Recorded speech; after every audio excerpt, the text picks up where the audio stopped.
Welcome, everyone. Welcome to this last Wednesday in this series of relationships in July. I have just enjoyed doing this and presenting this to this community, and I am so blessed to be able to do this. So thank you for joining in with me. For tonight is the series called A Healing That Is Revealing. I'm going to read an opening quote by Ernest Holmes that kind of ties this together for me.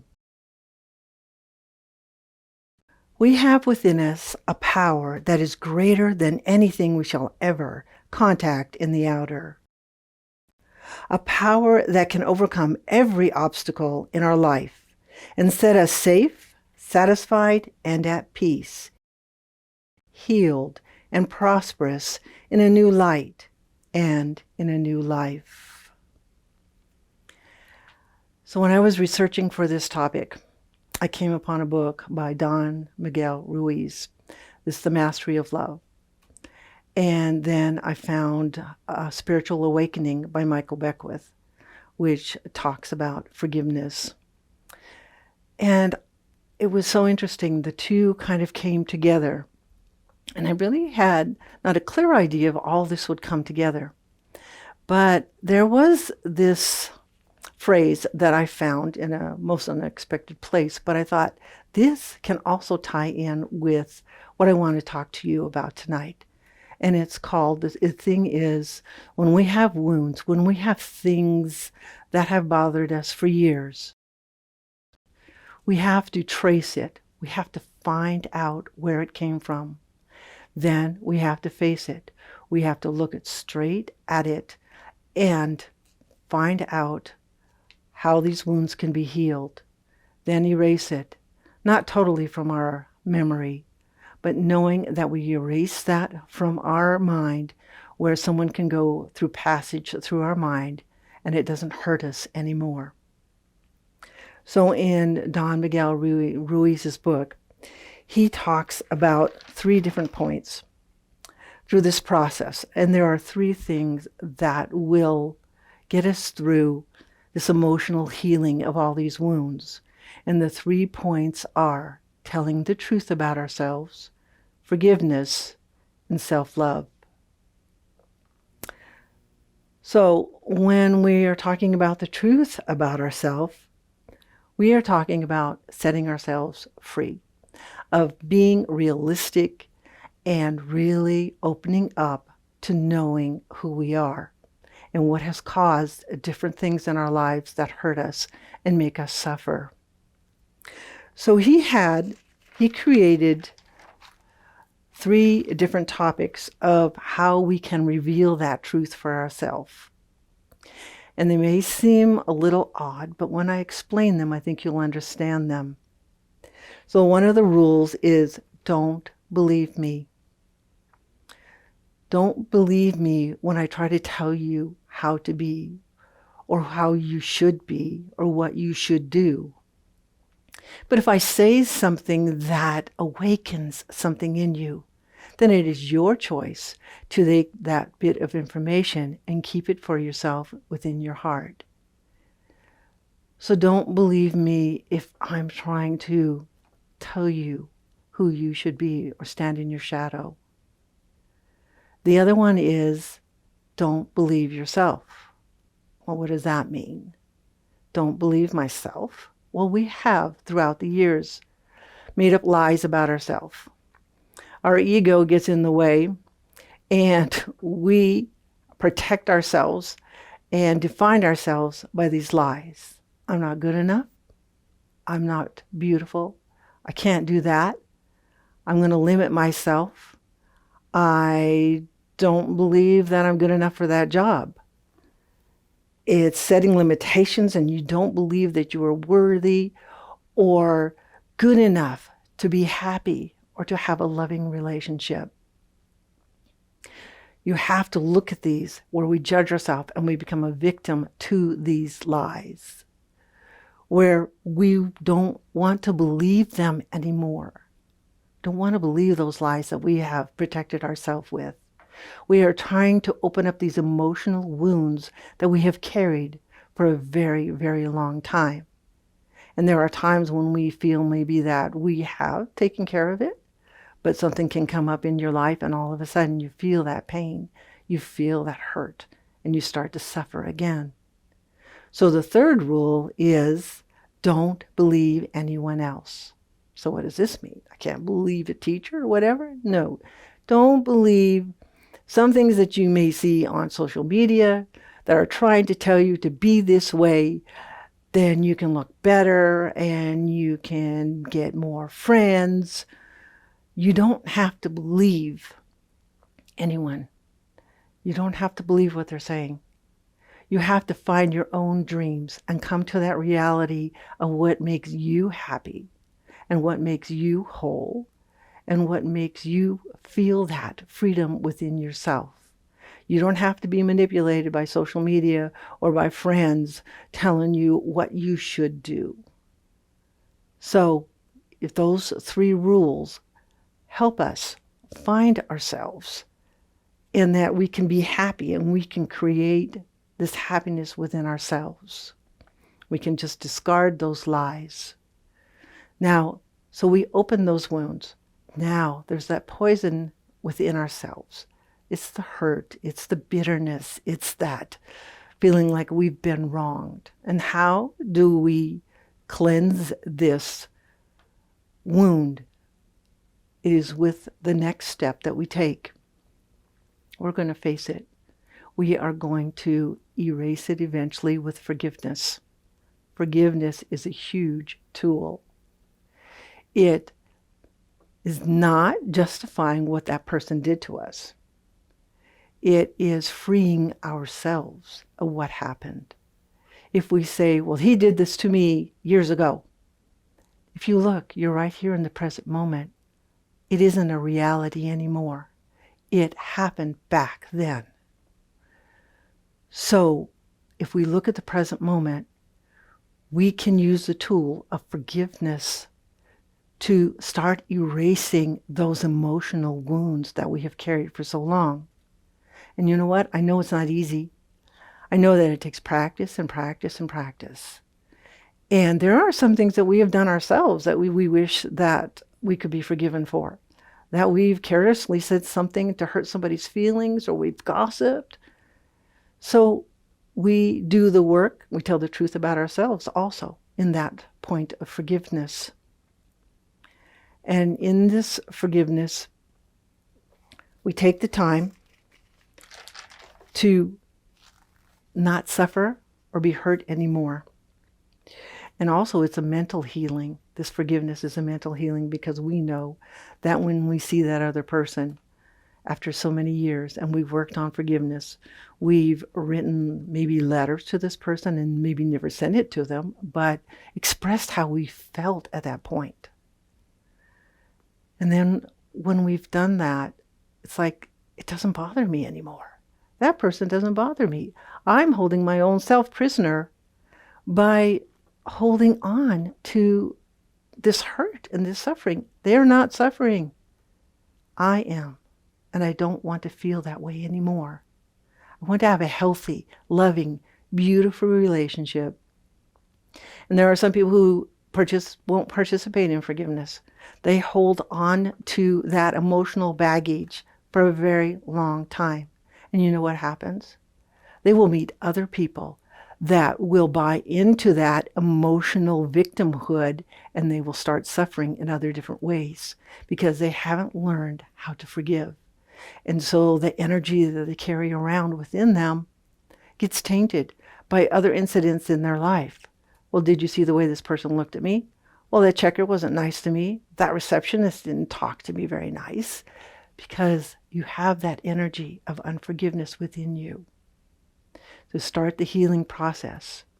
I have this reading by Michael Beckwith on 2 different aspects of forgiving somebody. Forgiving someone and then wanting someone to forgive us. And I'm going to read them to you. The first one says, I forgive you and I set you free.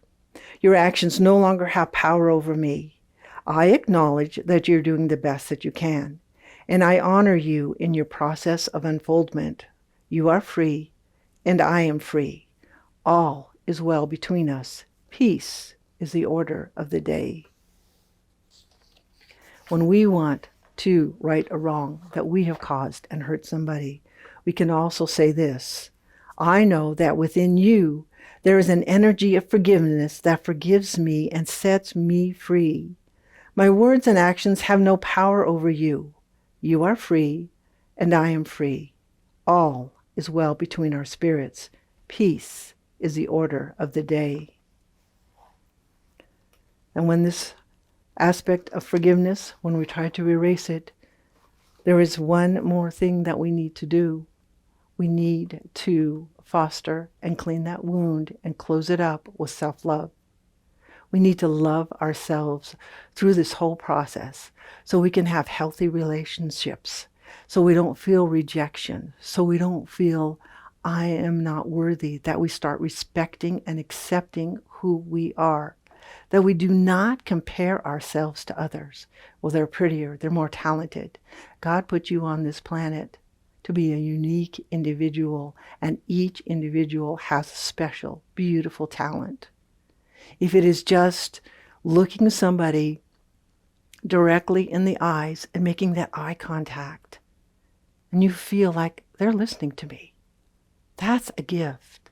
So we all are individuals with each separate talents, and we respect and we accept and we surrender ourselves to that. And we can be happy to smile and not be afraid anymore. That is the healing, the telling the truth about ourselves, forgiving others, and loving ourselves and others. Because imagine if all human beings went through this process, if they would tell the truth about themselves, if they would forgive each other, and if they would love each other, then the world would be healed. So thank you for joining me. I hope you enjoyed this evening, and I enjoyed being here for you in this whole series of July on relationships. Thank you. Let me walk to the banks of the river of love, where the current runs deep, baptized in the one, where there's no separation, in the light is all we see, honoring all our differences, and truth will set us free. Father God, there's a healing going on. Father God, there's a healing going on. Father God, there's a healing going on. I said, oh.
Here at Center for Spiritual Living Greater Las Vegas, we are a mission and vision-driven community.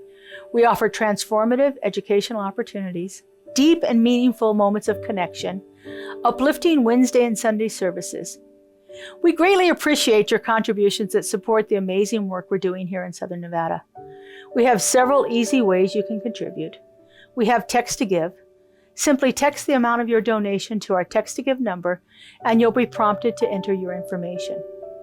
There's a link to our online donation page posted below this video where you can contribute by debit or credit card. And of course, you're always welcome to send a check to our office if that works better for you. All of your contributions go to support the great work that we're doing here in Greater Las Vegas community.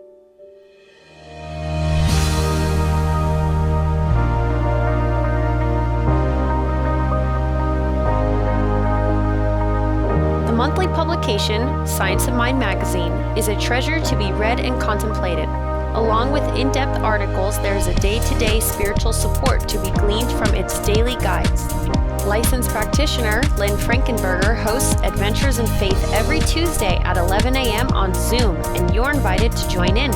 This is a weekly group discussion that focuses on those daily guides and how to apply them. Check Facebook and our weekly newsletter for more details. CSL Greater Las Vegas brings you much of your favorite spiritual music every Friday at 7 p.m. with spiritual soundscapes. Enjoy performances from CSLGLV vocalists along with special guest singers. It's music for your soul. Subscribe to the CSLGLV YouTube channel to get a convenient link sent to you for each musical performance. At CSL Greater Las Vegas, it is our mission to inspire spiritual discovery through community connection, exploration, and celebration. This mission supports the all-inclusive vision of Centers for Spiritual Living worldwide, in which we envision a world that works for everyone and all of creation.